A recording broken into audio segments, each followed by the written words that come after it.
Pinturas Gliden. Real es lo que hacemos. Presenta.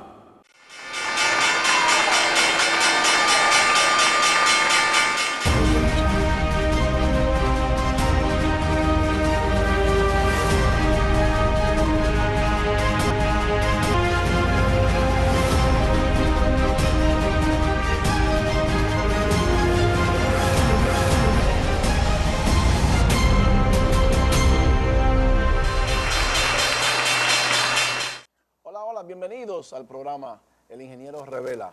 Esto es el poder del conocimiento, la más importante escuela bursátil del país desde el año 2003. 16 años ya, por primera vez para todo el mundo, Latinoamérica y el Caribe, un programa de educación bursátil. Vendrán más, pero este es el primero y pionero. Miren, hoy tenemos un programa muy fuerte y especial, así que préstele mucha atención. Vamos a hablar, el FMI llega tarde a la fiesta, viene a recoger y vamos a ver qué dice el FMI, por qué decimos que llega tarde y que viene a recoger de muchas cosas que nosotros hemos anticipado y que van a suceder y que ya desafortunadamente parece ser que la fiesta está llegando a su final y el FMI llega a las 3 de la mañana a la fiesta a recoger lo que queda porque es juez y parte. Vamos a ver el crudo de petróleo. El gobierno debe de tener 13 millones de dólares más en 5 días y que le advertimos la semana pasada lo que iba a pasar. Y vamos a ver también el mercado de divisas y el posible riesgo de una recesión mundial, de la macroeconomía mundial, y cierta incertidumbre que se ha creado con el aumento del dólar en los mercados. Vamos a ver por qué sube el dólar. Y hemos escuchado en algunos medios de comunicación que dicen que si sectores externos están propiciando un aumento del dólar, solo comparado con el aumento del dólar en el año 2003. Vamos a probar que en el 2003 lo que hubo fue un problema mediático con la información que se dio en ese momento y que el gobierno de turno no tenía un profesional en bolsa capacitado para desmentir lo que se creó. O sea, fue una matriz de información que se creó para subir el dólar artificialmente, pero que el dólar no subió por los problemas internos, ni tampoco bajó por los problemas internos, ni por el nuevo gobierno que luego tomó posesión en el 2004. El dólar sencillamente bajó porque estaba bajando en los mercados y subió por una desinformación local, lo que creó un pánico y produjo que se produjera una corrida de las personas y de los ciudadanos dominicanos buscando dólares producto de esa mala información. Y que hoy nosotros vamos a ver por qué los mercados son los que determinan hacia dónde se va a mover el dólar y todas las divisas en el mercado Forex. No se vaya, el ingeniero Revela continúa en breve. Pausamos.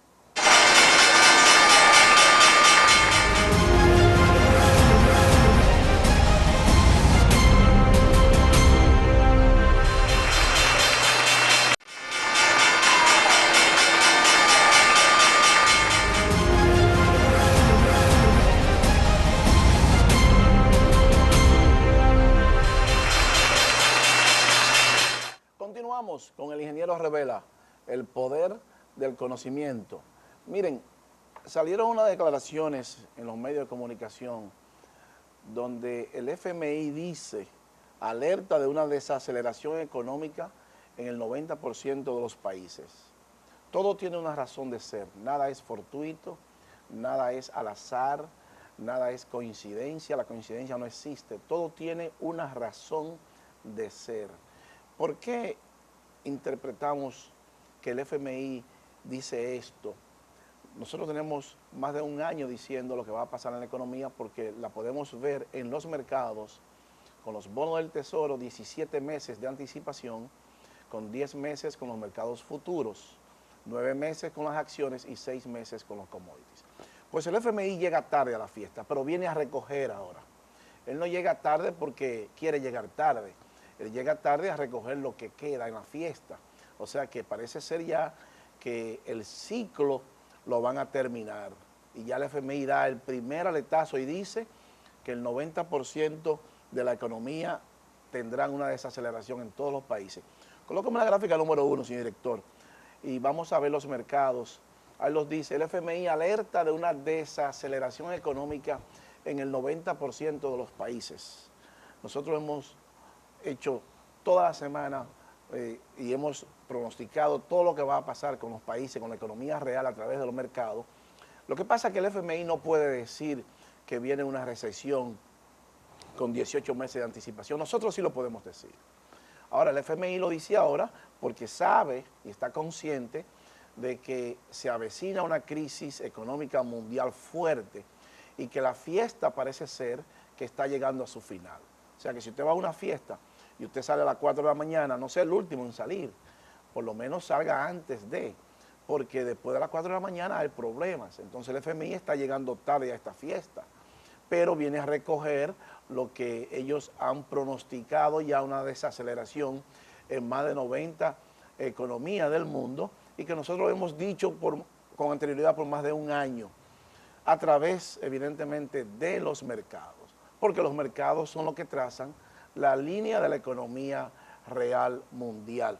Vamos a ver qué nos dice el Dow Jones en esta etapa, señor director, qué nos dicen los mercados y qué nos dice muy específicamente el Dow Jones 30, el industrial, luego veremos el Nasdaq y el Standard & Poor's, que tienen un patrón muy similar y que comienzan ya, aunque subieron esta semana, y el mercado se le inyectó 1.7 trillones de dólares, nosotros pensamos que está en una posible última fase y que el mismo mercado nos hará saber si esa es la fase decisiva y final para el inicio de una potente y fuerte recesión y un colapso en la economía real. Colóqueme la gráfica número 2, señor director, para que veamos el Dow Jones Index. Fíjese cómo sube el Dow Jones Index. Y tiene un patrón de formación shooting star, técnicamente hablando, de que el día del viernes ese candle fuerte estuvo, el Dow Jones estuvo en su precio más alto en 27.013.97 y cerró en 26.816. O sea que no pudo sostenerse en los 27.000 puntos el Dow Jones. Es un mal augurio. Cuando los compradores entraron y subieron el Dow Jones hasta 27.000 y cerró en 26.800, eso nos dice a nosotros que no había la suficiente convicción de compra y que el equipo de compradores en ese momento que estaba dominando el mercado no pudo sostener ese precio, no pudo sostener el mercado en 27.000 puntos y el mercado colapsa y cierra en 26.816. O sea que aunque subió el Dow Jones, técnicamente hablando, hay una incertidumbre creada porque no se pudo mantener por mucho tiempo el mercado durante el día y cerró positivo, pero con mucha incertidumbre y miedo de los compradores. Cuando los compradores comienzan a sentir ese miedo y se van del mercado luego de subirlo, entonces es cuando debemos de observar muy de cerca, porque entran los vendedores y los indecisos. Colóqueme la número 3, señor director, para que veamos también el Standard & Poor's, el mismo patrón, un shooting star, cerró, alcanzó el precio más alto de su punto, 2.900, y cierra 2.993 y cierra 2.970. No puede sostener, debe sobrepasar por encima de los 3.000 puntos para poder sostener eso. Si no lo sostiene el Standard & Poor's 500, pues entonces hay problema en la bolsa. Y si hay problema en la bolsa, significa que los fondos de cobertura, que las aseguradoras sacarán su dinero y entonces podría ser el principio de la última cola ya de los mercados subiendo para hacer el retroceso final y que usted debe prepararse, porque ya hay indicadores que nos dicen a nosotros del posible riesgo de una recesión en los próximos 12 meses. Y uno muy importante que lo vamos a ver hoy y que lo hemos dicho en varias ocasiones, que los bancos centrales tienen 4 trillones de dólares en deuda, ellos tienen el 79% de ese dinero. Y vamos a ver cómo la Reserva Federal en los próximos, hasta el año próximo, hasta el segundo semestre del 2020, va a comenzar a recoger el dinero, o sea, que va a entrar en la fiesta, la Reserva Federal, a acabar la fiesta ya y posiblemente el inicio de una recesión muy fuerte. Lo vamos a ver más adelante, cómo la Reserva Federal manda una señal negativa a los mercados. Ellos dicen que solamente es una posición técnica y que no es un cambio en su política monetaria. Nosotros pensamos que no, nosotros pensamos que es el principio de comenzar a recoger ya. El ciclo se está acabando, Estados Unidos 3.5 de tasa de desempleo, no hay para dónde correr, una guerra comercial del presidente, posiblemente un impeachment del presidente, y si la economía colapsa, el presidente posiblemente no será elegido el próximo año. Colóqueme la número 4, señor director, para que veamos el Nasdaq también, con el mismo patrón de formación. Ahí los vemos exactamente igual. Alcanza los 8.115 puntos y no puede sostenerse y colapsa de nuevo. O sea, los compradores, luego de haber subido muy fuerte durante el día, no sostuvieron esos precios de las corporaciones de tecnología. Lo mismo que el Standard & Poor's 500 y lo mismo que el Dow Jones Industrial. Al no sostener los precios, entonces los compradores que vengan entran en pánico y sacan su dinero. Es cierto que el Dow Jones subió, pero subió cansado y subió con poca convicción de compradores. Y eso es negativo. O sea que los mercados, aunque subieron esta semana, no nos dieron la convicción que debieron darnos y subir con mucha fortaleza. Dicho esto, la guerra comercial de Washington y Pekín comienza a surtir sus efectos también en la parte de Europa con los bancos.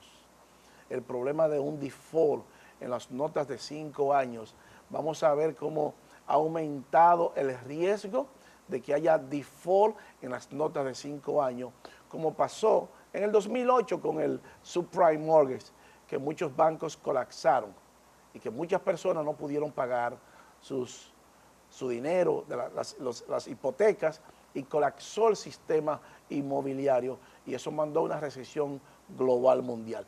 Colóqueme la número 5, señor director, para que veamos cómo el riesgo de default a 5 años ha ido aumentando. Fíjense, el Citibank se coloca por encima del Credit Suisse. La probabilidad de un default está aumentando para todos los bancos en la zona europea, para el Deutsche Bank, para el Credit Suisse, para el Citibank y para el JP Morgan. A 5 años, o sea que si aumenta el riesgo a un default de que personas no puedan cubrir sus hipotecas o los mercados, entonces eso le pone presión al mercado, porque eso lo que nos dice a nosotros es que los bancos tienen mucho apalancamiento y poco dinero para responder eso, o que tienen en su defecto los bonos chatarra que tenían en el 2008 con el subprime mortgage, que provocaron que una persona que comprara una casa en $1 millón de dólares y quizás tuviera capacidad de pago solamente para una casa de $750,000, pues colapsara. Cuando 150 millones de personas no pudo pagar su hipoteca, pues el sistema colapsó. Entonces, aumentando el riesgo para las notas de 5 años y los bancos posiblemente con bonos chatarra en su poder, eso aumenta la presión y la incertidumbre en el mercado. Wall Street lo sabe y entonces vamos a ver qué va a pasar en las próximas semanas, meses, con ese riesgo que aumenta para las notas de 5 años. Y la probabilidad de riesgo aumentan para una posible recesión en los próximos 12 meses. Colóqueme la número 6, director, para que veamos cómo ha aumentado. Continúa la misma presión para los bonos triple B, que hay muchos bonos triple B en el mercado que podrían ser degradados una parte, un punto más y se colocarían en BB menos o BB plus. Esto haría y le pondría más presión al mercado. Y vemos los datos económicos y la curva invertida. Continúa la presión sobre una posible recesión en los próximos 12 meses. Recuerde que lo que pasa en los mercados, los datos, cuando llegan a Wall Street, cuando llegan a la bolsa, se filtran en la economía en alrededor de 12 meses. A través de los bonos con 17 meses, pero a través de 12 meses con los mercados futuros. O sea que la presión continúa y continúa no solamente en Estados Unidos y China por la guerra comercial, sino también en Europa. Es cierto que el euro esta semana tuvo una ligera recuperación, pero continúa el short selling. O sea que hay una contradicción entre que el euro haya subido y que los profesionales en bolsa sigan haciéndole short selling, vendiendo el euro en los mercados y aumentando los contratos futuros de next short selling. Colóqueme la número 7, señor director, para que veamos cómo el euro, en la parte europea, también comienzan los profesionales a venderlo. Esa línea amarillenta es el euro y la amarilla las posiciones netas, 65.978. O sea, que aumenta la venta de euro en los mercados, los profesionales tomando posición, vendiendo euro y comprando otro tipo de moneda, en este caso monedas commodities, que favorece muy especialmente al dólar canadiense, que debe seguir aumentando en la medida que el crudo de petróleo, que lo vamos a ver más adelante, pues se incrementa. Colóqueme la número 8, señor director, para que veamos cómo esa ligera recuperación del euro no garantiza que los problemas en Europa se hayan resuelto en la Unión. Ahí los vemos, unos 10 estaba en 1.9, alrededor de 1.8 la semana pasada y subió a unos 10.17. Pero los profesionales siguieron haciéndole short selling y colocando posiciones netas cortas. Y esas posiciones netas cortas son posiciones de ventas. Lo que nos dice a nosotros es que hay una ligera recuperación, posiblemente sea de aquellos profesionales que se cubren con esas posiciones cortas. Lo que nosotros le llamamos cover short. Ellos hacen las ventas masivas y cuando usted se cubre, entonces usted cover short, usted cubre esa venta en corto.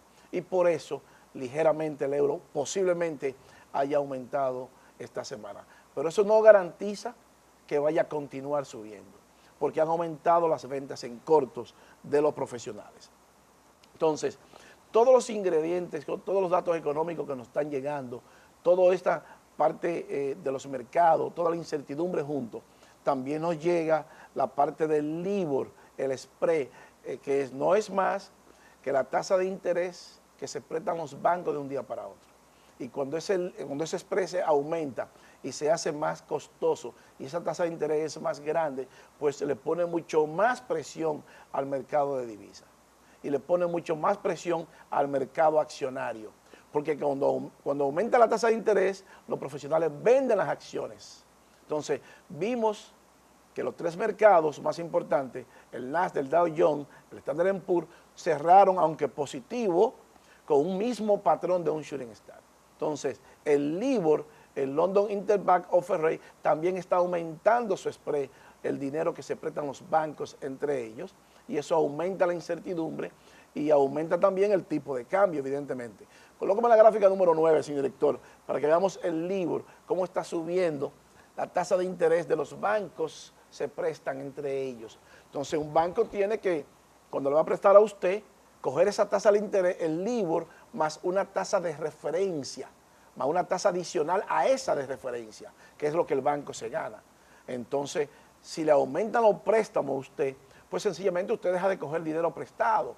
Y si usted tiene un préstamo ya en el banco, entonces se le va a hacer más difícil porque usted va a tener que pagar una mayor tasa de interés ahora.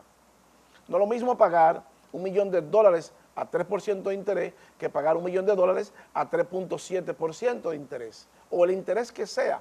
Entonces, si aumenta esta tasa en los mercados, pues definitivamente va a aumentar el tipo de cambio. Pero va a aumentar la incertidumbre y la presión en el mercado accionario. Y lo hemos dicho, que cuando los fondos de cobertura, cuando los profesionales se van de la bolsa de valores y se van del mercado accionario, pues la economía colapsa, no hay de otra, porque colapsan las corporaciones. Y las corporaciones dejan de recibir ingresos, beneficios y cortan por las nóminas. Alguien va a perder su trabajo.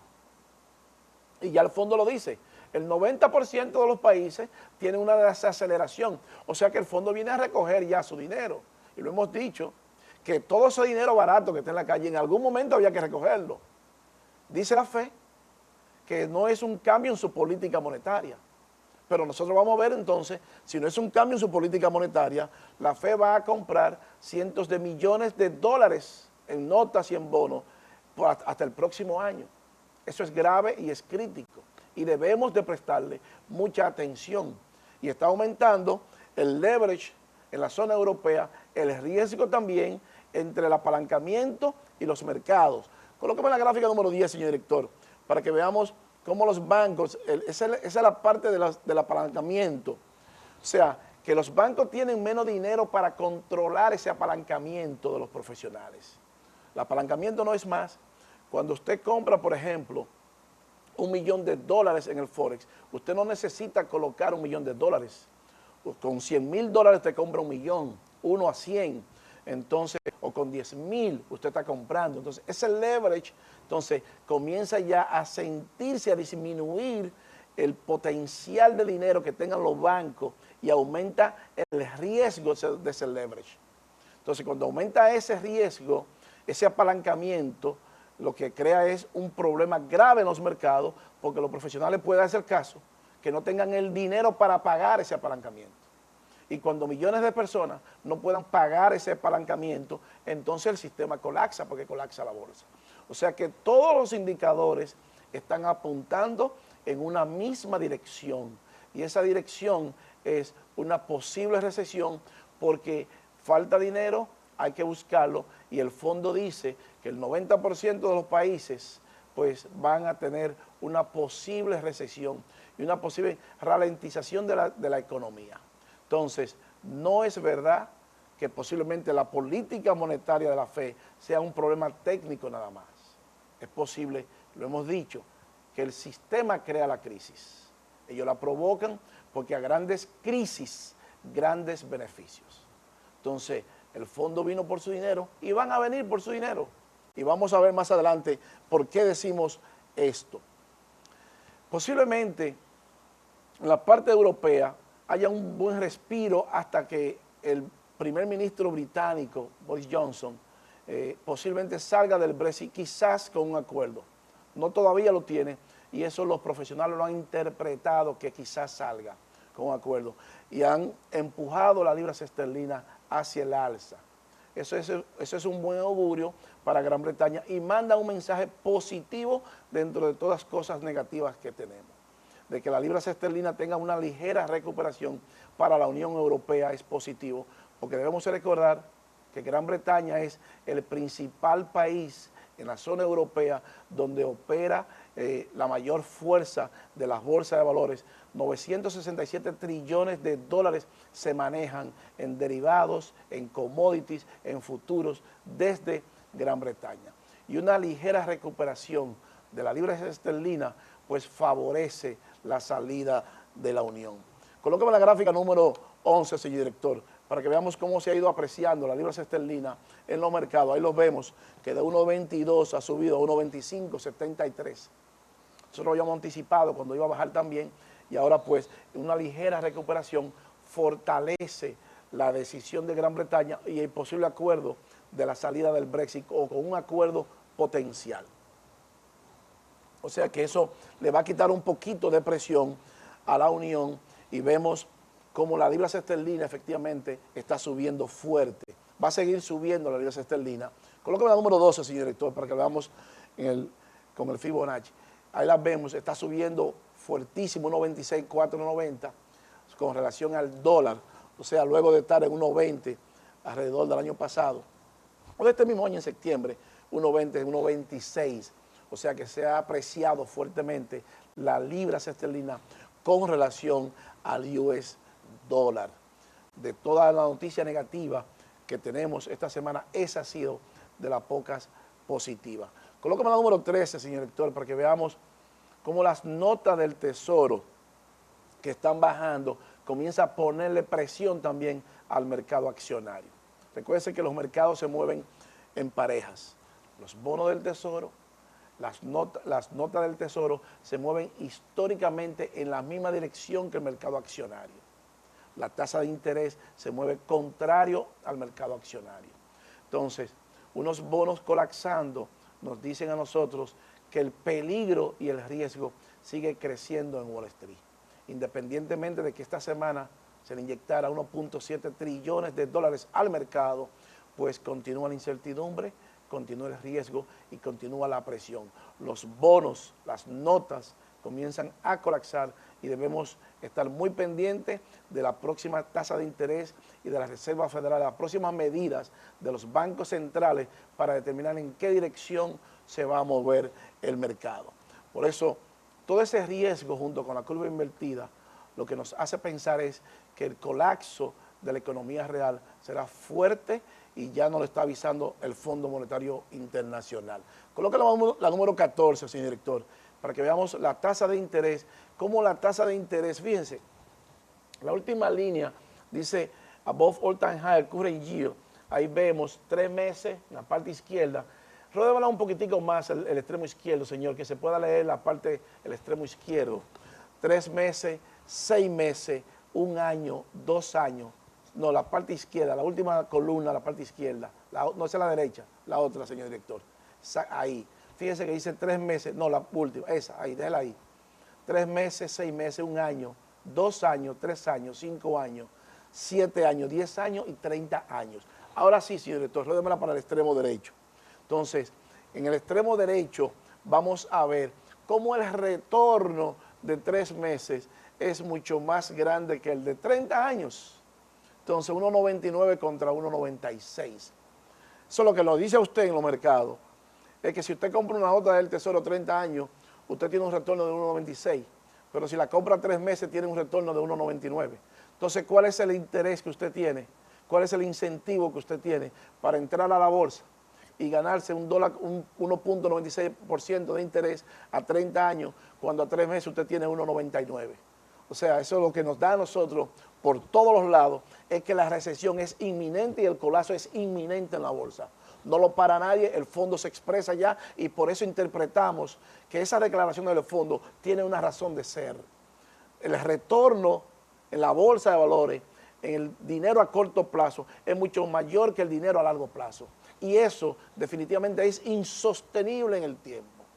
Porque no es verdad que usted va a arriesgar a 30 años cuando puede conseguir una mayor rentabilidad a 3 meses. Entonces usted va a colocar su dinero a 29 años y 9 meses cuando lo puede colocar a 3 meses por una mayor rentabilidad. Eso no es verdad.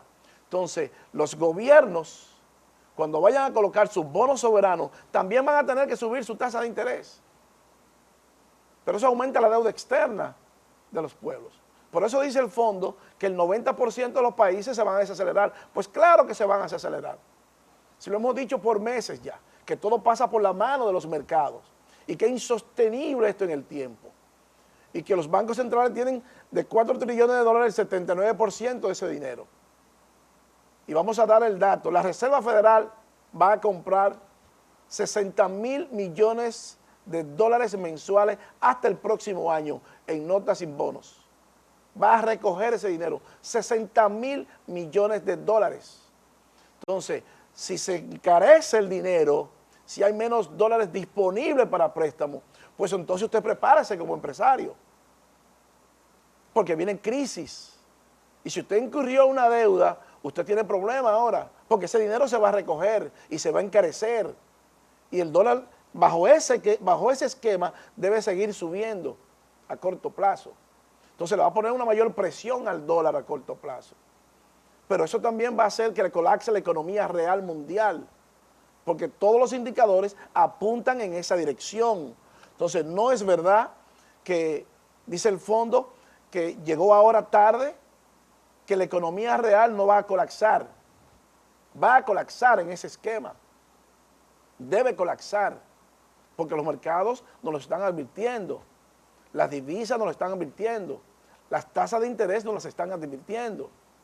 Es un mercado insostenible. El dinero a corto plazo, pagando mayor rentabilidad que el dinero a largo plazo, es insostenible en el tiempo.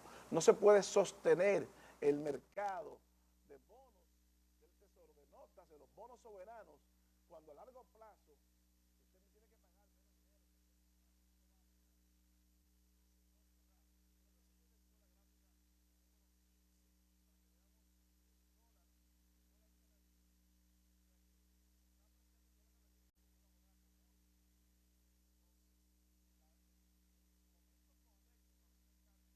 Pues, economizas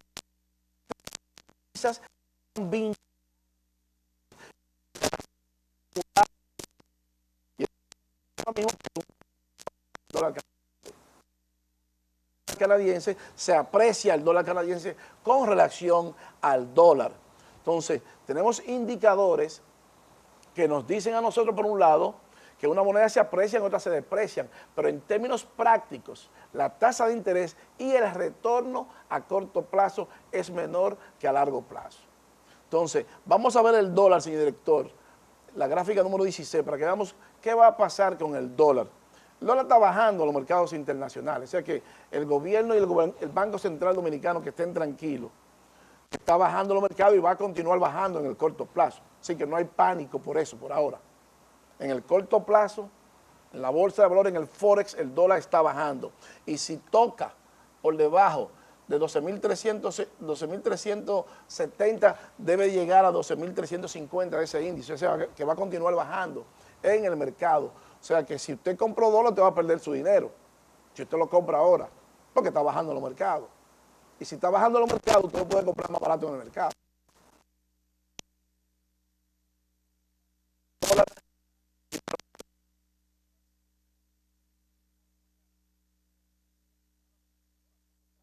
Porque está bajando en los mercados.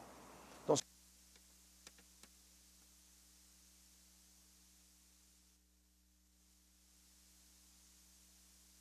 bueno, no me importa si lo que me importa es que se muera. En este caso, está bajando, pues vendemos. Y eso van a ser millones de profesionales alrededor del mundo. Entonces el gobierno debe estar tranquilo que el dólar está bajando y continuará bajando en el corto plazo. En el próximo bloque vamos a ver lo que pasó con el crudo de petróleo y lo que pasa con la Reserva Federal, que está comprando cientos de millones de dólares y que comienza a recoger. Parece ser que la fiesta del dinero barato ya se acaba y usted debe prestarle mucha atención porque a partir de ahora su corporación y su empresa tendrán serios y graves problemas. No se vaya, el ingeniero Revela continúa en breve. Pausamos.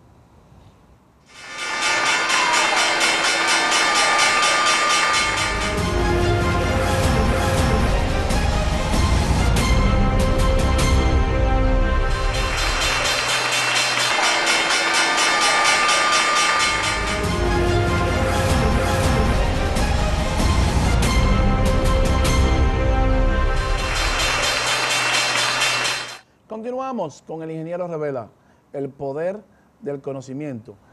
Miren, históricamente el dinero barato crea un incentivo a que la persona pues se endeude más. Ese es el objetivo de mantener un dinero barato por mucho tiempo. Evidentemente con eso se fortalece la economía, pero se fortalece porque miles de personas, millones de personas entran y se endeudan.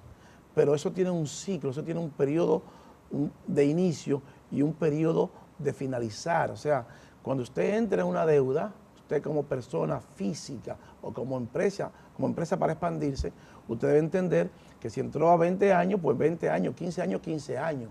Ahora bien, la clave está en que usted pueda pensar y proyectar qué va a pasar en los próximos 10 años, qué tiempo va a durar este ciclo económico y que yo pueda seguir sosteniendo esta deuda en el tiempo sin tener ningún tipo de problema. Entonces, aquellas empresas que se endeudan en demasía sin proyectar lo que va a pasar con el ciclo de los mercados y que afecta evidentemente la economía real, pues son las que más problemas van a tener. Entonces, ¿por qué decimos esto? Porque todo tiene un principio y un final. Hemos dicho que el dinero barato estaba entrando en la bolsa de valores. Es más fácil comprar acciones con un dinero barato que con un dinero caro, para todo. Es más fácil para una corporación expandirse con una tasa de interés bajita a una tasa de interés alta. Es más fácil que tengamos mucho dinero en la calle, mucha liquidez para usted crecer, expandirse y poder sostenerse más fácil que si no hay liquidez en la calle. Pero ¿qué resulta? Que ahora ese ciclo parece ser que comienza el principio del fin. Colóqueme la gráfica número 17, señor director, para que veamos lo que se va a presentar en los próximos meses. O sea, la Reserva Federal va a recoger, va a comprar 60.000 millones de dólares mensuales hasta mediados del próximo año de notas del Tesoro. Colóqueme la número 17, señores. Tenemos la gráfica número 17 para que veamos cómo se nota, cómo se ve el Banco Central de Japón, la Reserva Federal y el Banco Central de Europa. Esa es la número 17, señor director, si la tienes por ahí. Entonces, 60.000 millones de dólares mensuales por 10 meses, estaríamos hablando de 600.000 millones de dólares que va a comprar la Reserva Federal. O sea, se va a recoger ese dinero. Ellos dicen que lo van a hacer para mitigar el riesgo sobre presiones en la política monetaria, que no es un cambio en la política monetaria. Entonces, si no es un cambio en la política monetaria, pues entonces el fondo no debiera de decir que más del 90% de la economía van a tener problemas de ralentización en su economía. Entonces, porque una cosa viene con la otra. Qué coincidencia que la Reserva Federal va a comprar bonos ahora por prácticamente un año y le va a sacar cientos de millones de dólares del mercado y que el dólar se va a encarecer y que le va a poner una presión más fuerte al dólar. Entonces, si es así, entonces hay una contradicción entre lo que dice el fondo y lo que dice la Reserva Federal. Pero bueno, lo que queremos plantear con esto es que ese dinero que va a salir del mercado le va a poner mucha presión a los comerciantes, a los industriales y a todas las personas que hacen negocio en el mundo, porque el dinero se va a encarecer. Y un dinero ahora difícil de conseguir y que se encarezca en el corto plazo, pues entonces los empresarios van a tener menos beneficio por sus ventas ahora, porque menos dinero en la calle significa menos ventas, y menos ventas, menos ingresos para las corporaciones, y menos ingresos para las corporaciones, menos ingresos y menos dinero para los gobiernos en impuestos. Entonces, si tenemos menos dinero en impuestos, pues entonces el gobierno tendrá problemas.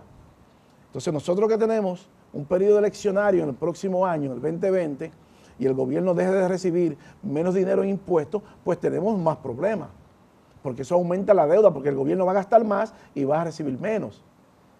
Entonces, alguien va a perder su trabajo, porque los empresarios dejarán de recibir cientos de millones de pesos en beneficios por sus ventas y van a cortar por las nóminas.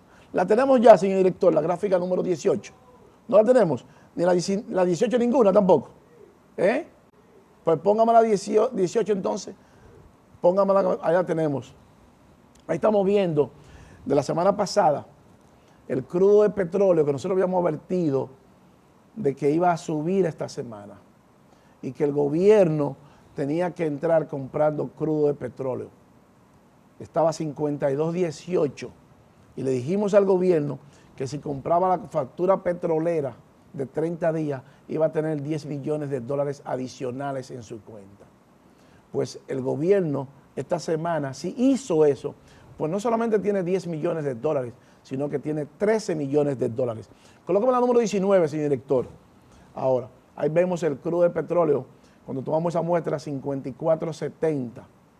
Le habíamos advertido al gobierno de 52.18 con 54.70, subió más, de 54.88, y la chequeamos también en 54.93, 54.70 menos 52.18, estamos hablando de 2.52, pero está ahora mismo en 54.88 menos 52.18, estamos hablando 52.18 menos 54.88 de $2.70.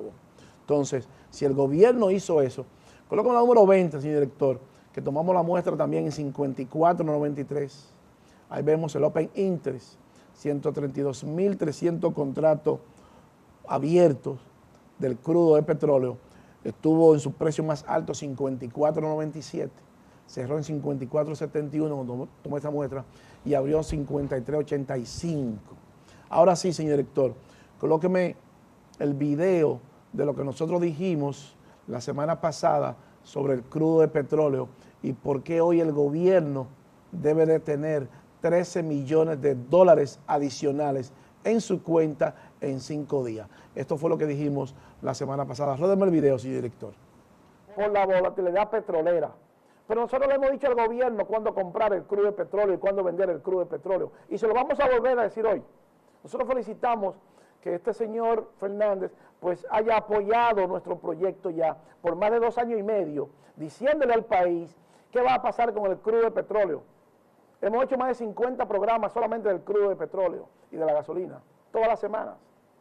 Y qué bueno que ya comenzamos a ver personas que están corroborando lo que nosotros hemos dicho por años, de que todo pasa por la mano de los mercados y que todo pasa por la mano de Wall Street, porque es quien le pone el precio a todo lo que hacemos en la vida, hasta lo que nos comemos. Entonces vamos a ver ese crudo de petróleo, ya vimos la gasolina. Colóqueme la gráfica número 28.2, señor director, para que veamos el West Texas.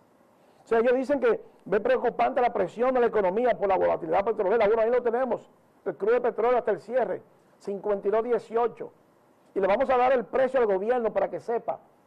El gobierno debe entrar comprando crudo de petróleo ahora. Si sobrepasa por encima de $53.36, el gobierno debe entrar a comprar crudo de petróleo, porque va a alcanzar los 56, 57 dólares el barril de nuevo. A menos que no venga una noticia, porque tenemos que esperar los mercados que hablan la noticia, que pueda cambiar esa tendencia, pues el gobierno está en una buena posición de compra para comprar crudo de petróleo. Es ahí donde el gobierno tiene que actuar, porque si compra la factura petrolera por un mes y la compra $2 menos que lo que puede pasar el próximo mes, pues 167.000 barriles diarios por 30 días, el gobierno va a tener 167.000 por 30, son 5 millones de barriles por $2, el gobierno tendrá 10 millones de dólares más al final de este mes. Entonces, eso es lo que hacemos aquí en este programa. Y qué bueno que ya vemos economistas que se están corroborando lo que hemos dicho por años, de que todo pasa por la mano de los mercados, y que altere el ritmo de la economía dominicana, y que altere el ritmo de las empresas, y que altere el ritmo de los industriales, y que altere el ritmo de las personas y de las familias dominicanas. Entonces, el precio de la gasolina por el crudo de petróleo bajando no debe estar en 229 pesos el galón, debe estar en 186 pesos el galón. No hay forma de debatir eso. Ningún funcionario puede rebatir eso. Eso no aguanta un debate. Colócame la número 28, señor director, para que veamos el precio de la gasolina de nuevo otra vez. $1.57 en la bolsa. Eso fue lo que dijimos la semana pasada, al gobierno que entrara comprando crudo de petróleo porque iba a subir. Entonces, 167.000 barriles diarios por 30 días son 5 millones de barriles en el mes que el gobierno debe de consumir. Por $2.70 que el gobierno debió ganarse si compró lo que nosotros dijimos la semana pasada, entonces debe de tener $13.527.000 adicionales en su cuenta. Por 52, entonces el gobierno debe tener 703 millones de pesos en su cuenta en 6 días. O sea, si lo dividimos entre 6, estamos hablando de 117 millones de pesos, 234.000 pesos adicionales que le produjo este programa al gobierno. Para eso es este programa. Esa información es para eso, porque es una información de Estado. Entonces, si el presidente o el gobierno o el ministerio no hizo esto y no compró la factura petrolera de 30 días, cuando se lo advertimos la semana pasada, pues entonces ese funcionario no funciona. Entonces, si no hizo eso y no le llevó la información al presidente y que el pueblo dominicano pudiera ganarse en 5 días $13.500.000 y al gobierno y a los funcionarios del gobierno no les importa ni les interesa esto, pues entonces esos funcionarios no funcionan. Así de simple. Es un asunto de resultados. Y para eso este programa, para darle resultados. Y lo hacemos con la mejor intención de darle un apoyo no solamente a los empresarios, a los industriales del país y a la familia dominicana, sino también al propio gobierno. Nosotros entendemos que no tenemos la cultura de inversión, pero se lo estamos diciendo toda la semana. Y qué bueno que ya que hay economistas que están pronunciándose a favor y en contra de lo que va a pasar con el crudo de petróleo y la factura petrolera. Bueno, pero nosotros le estamos diciendo qué hacer al gobierno. Y le estamos diciendo cuándo tomar la decisión, cuándo hay que comprar y cuándo hay que vender. Y la semana pasada le dijimos que entrara comprando, porque ya es muy tarde. Mañana es tarde. Entonces, si le decimos una información, es con la intención de que se haga. Si no lo hicieron, pues entonces perdieron, el pueblo perdió $13.500.000 en una semana. Entonces la gasolina no debe de bajar, no debe de subir, porque bajó con ese precio. Entonces, nosotros tenemos aquí, diciéndole al gobierno, más de 2 años lo que va a pasar en los mercados. Antes de irnos, colóqueme, señor director, la gráfica número 23 para que veamos el dólar. ¿Quién sube el dólar? Ahí los vemos, fíjese, desde el año 94, 24 años de dólares. El dólar lo sube y lo baja el mercado. No es verdad que hay incertidumbre ahora, que grupos externos puedan estar subiendo el dólar. Eso no es verdad. El dólar está subiendo porque estaba subiendo en los mercados. Ahora, en el corto plazo ahora, está bajando y va a continuar bajando. Nosotros le diremos cuándo va a subir y cuándo va a bajar y por qué va a bajar. Entonces, el gobierno y el Banco Central no deben tener problema ni temor. El problema del gobierno y del Banco Central es que quieren hacer creer que controlan un bien que no es de ellos. El dólar no lo controla nadie, lo controla el mercado. Ni siquiera el presidente de los Estados Unidos tiene el poder y la potestad para determinar si el dólar sube o baja. Ningún gobierno en el mundo puede decir que va a subir o bajar el dólar. Los gobernadores entran en el mercado, solamente infieren en el mercado para mandar una tranquilidad al mercado. Por eso lo determina el mercado si sube o baja. Pero va a continuar bajando en los mercados. Entonces el gobierno debe estar tranquilo que ningún sector, ni aquí ni en ninguna parte del mundo, tiene el poder y la autoridad para determinar si el dólar sube o baja. Lo sube y lo baja el mercado. Y si ellos quieren comprar el dólar ahora, bueno, porque lo compren, que lo van a perder su dinero, porque está bajando en los mercados. Así que funciona la bolsa. Y si está bajando en el mercado, yo lo compro más barato mañana. Entonces, el gobierno debe estar tranquilo y el Banco Central debe estar tranquilo, porque el dólar ahora mismo en los mercados está bajando. Entonces, cuando suba, también se lo vamos a decir para que tome posición, lo mismo que le dijimos con las reservas internacionales y lo mismo que le dijimos con el crudo de petróleo.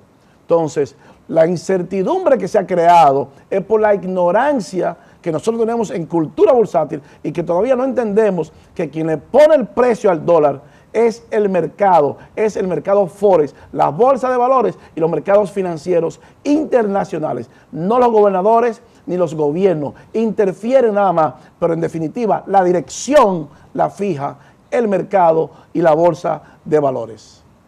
Miren, señores, no tenemos tiempo para más.